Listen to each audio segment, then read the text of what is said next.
Bismillahirrahmanirrahim. Assalamualaikum warahmatullahi wabarakatuh. Alhamdulillah. Wassalatu wassalamu ala rasulillah wa ala alihi wa sahbihi wa mawala. Saudara-saudaraku sekalian yang dimuliakan dan dicintai oleh Allah Subhanahu wa taala dimanapun berada. Dalam sesi kali ini saya tidak akan melakukan terapi ruqyah, tetapi saya akan memberikan motivasi sekaligus doa bagi saudara-saudaraku sekalian yang sampai hari ini masih mengalami penyakit-penyakit ataupun gangguan jin, sihir, santet, teluh guna-guna, pelet, tenung, teluh, dan sejenisnya. Kita kadang-kadang mengeluh, dan itu suatu hal yang manusiawi. Kenapa penyakit saya sampai hari ini tak kunjung sembuh? Kita sudah melakukan terapi, treatment, pengobatan ke dokter ataupun alternatif, ya, termasuk terapi-terapi medis ataupun penyakit non medis. Bahkan kita sudah berdoa, kita sudah ruqyah, tetapi mungkin ada hal yang satu yang kita lupakan. Sesungguhnya Rasulullah SAW memberikan kita satu jalan keluar ketika kita sudah mengalami kebuntuan, menemukan solusi jalan keluar bagi penyakit yang kita derita ataupun yang kita rasakan sampai hari ini. Padahal sudah banyak biaya yang kita keluarkan untuk berobat kemana-mana. Kita sudah bahkan ada yang berobat sampai ke luar negeri atau bahkan ke tempat-tempat yang sudah populer, terkenal, atau ahli-ahli tabib atau ahli-ahli pengobatan, rumah sakit yang terkenal dengan dokter-dokternya yang spesialis dan sebagainya. Tetapi sampai hari ini kita belum merasakan atau mendapatkan kesembuhan secara total. Nah, di sini saya ingin memberikan satu keterangan dari Rasulullah SAW di dalam hadis yang diriwayatkan Imam At-Tirmidzi. Kata Rasulullah SAW, "Dawu maradakum bis-shadaqah." Obatilah orang yang sakit di antara kalian dengan bersedekah. Mungkin inilah jalan kita. Inilah solusi untuk mengobati penyakit yang kita derita. Apabila pertanyaan, ya Ustaz, saya sudah sering bersedekah, saya sudah sering berzakat atau berinfak, tetapi kenapa penyakit saya juga belum sembuh? Pertanyaan kita, apakah kita bersedekah itu kita sudah niat untuk kesembuhan? Niat untuk mengobati penyakit kita? Atau mungkin sedekah kita ini benar-benar tepat sasaran? Maka ada baiknya saya perlu bukan mengajari ataupun ingin menggurui, tetapi saya memberikan satu metode cara dan waktu yang tepat ketika kita akan bersedekah, khususnya mengenai penyakit yang kita alami. Sesuai dengan hadis Nabi, maka hadis Nabi ini insya Allah tidak mungkin keluar dari nafsunya, tetapi wama yantiqu anil hawa in huwa illa wahyu yuha. Tidaklah apa yang disampaikan Rasulullah itu adalah berasal dari nafsunya, tetapi adalah wahyu langsung dari Allah. Jadi kalau kita mengatakan bahwa apa yang disampaikan Nabi itu tidak benar, maka sama dengan kita menyangkal bahwa apa yang disampaikan Rasulullah yang itu langsung dari wahyu berarti tidak benar. Yakinlah saudara-saudaraku sekalian, dengan sedekah, dengan kekuatan kita, energi kita yang positif yang kita keluarkan, maka itu bisa menjadi asbab atau jalan keluar dari penyakit yang kita alami. Oke, saya langsung memberikan satu tips bagaimana cara agar ketika kita bersedekah itu di waktu yang tepat ataupun orang yang tepat. Yang pertama,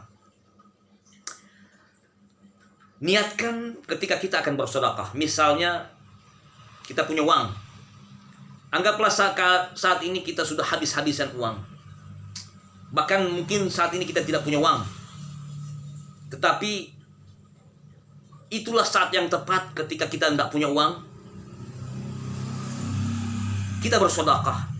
Pertanyaannya, bagaimana mungkin saya tidak punya uang, nanti bagaimana saya? Jangan kita menanyakan hal itu.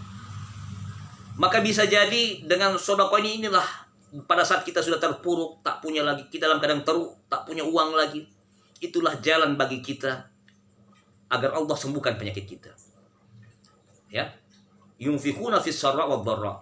Kita berinfak, bersedekah di saat kita lapang maupun di saat sempit. Itulah waktu yang tepat di saat kita sempit. Berapapun yang kita miliki, yang pertama, niatkan pada saat kita ingin bersedekah. Ya Allah, saya memohon pertolonganmu dengan uang, ya, entah itu rupiah, ringgit, dolar Singapura atau dolar Brunei ataupun euro atau apapun, ya, dolar, ya, dalam bentuk mata uang apapun. Niatkan sedekah. Niatkan karena Allah, minta pertolongan kepada Allah. Kalau perlu sebelum kita bersedekah baca Al-Fatihah.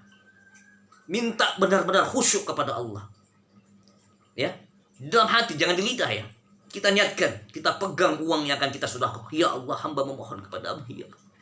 Melalui uang, meskipun itu tidak perlu dijelaskan berapa nilai jumlahnya. Karena Allah tidak melihat nilai jumlah, tetapi Allah melihat niat kita. Tetapi Allah memberikan infakan yang terbaik. Yang terbaik itu bagi Allah seperti apa? Yang terbaik pokoknya. Kita berdoa minta kepada Allah, ya Allah, dengan wasilah apa yang hamba miliki satu-satunya ini, ya Allah, hamba mohon angkat dan sembuhkan penyakit hamba, penyakit ibu hamba, atau penyakit siapa saja yang kita niatkan untuk itu. Hamba akan nafkahkan di jalan-Mu, ya Rabb. Oke. Setelah kita berdoa, kita baca Al-Fatihah, kita memohon dengan sangat. Lalu kita pilih waktu yang tepat. Waktu yang tepat kapan? Afdhaliyah, ya. Kita bicara afdhaliyah. Pilihlah waktu menjelang fajar. Antara waktu sholat subuh sampai sebelum terbitnya matahari. Oke. Karena kata Nabi SAW, sesungguhnya malaikat berdoa di waktu antara dua ini, antara waktu pagi dan petang. Pergiliran shift malaikat.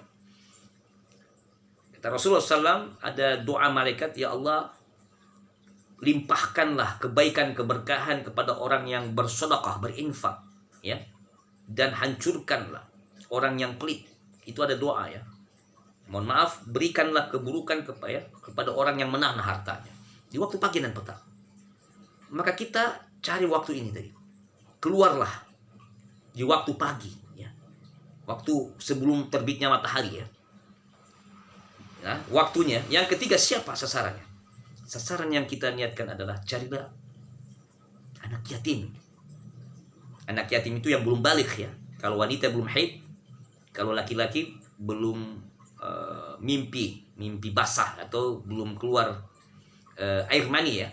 Belum mimpi basah. Belum balik pokoknya, belum tumbuh sesuatu yang apa? Yang ada pada dirinya, di bulu ketiak atau bulu kemaluannya. Ya, antara usia SD, ya, ke bawah, ya. Kelas 3 atau kelas 4, ya. Yang jelas belum tadi. Standarnya itu tadi. Masih sangat belia. Carilah anak yatim. Insya Allah pasti kita akan mungkin di daerah kita belum ada anak yatim. Kita upayakan cari anak yatim. Oke. Kenapa spesial anak yatim? Karena bagi saya anak yatim ini adalah kata Nabi SAW, ana wa kafil yatim hakadha. Kata Nabi, fil jannah, ya. Aku bersama orang yang mengurusi anak yatim itu, maksudnya yang peduli pada anak yatim seperti ini. Antara jari telunjuk dengan jari tengah nanti di surga. Itu Rasulullah menyebutkan. Jadi ada spesial. Anak yatim ini memiliki satu luar biasa, ya. Bahkan dikatakan sebagai perwakilan daripada orang-orang yang tertindas, ya, yang tidak memiliki lagi tanggungan.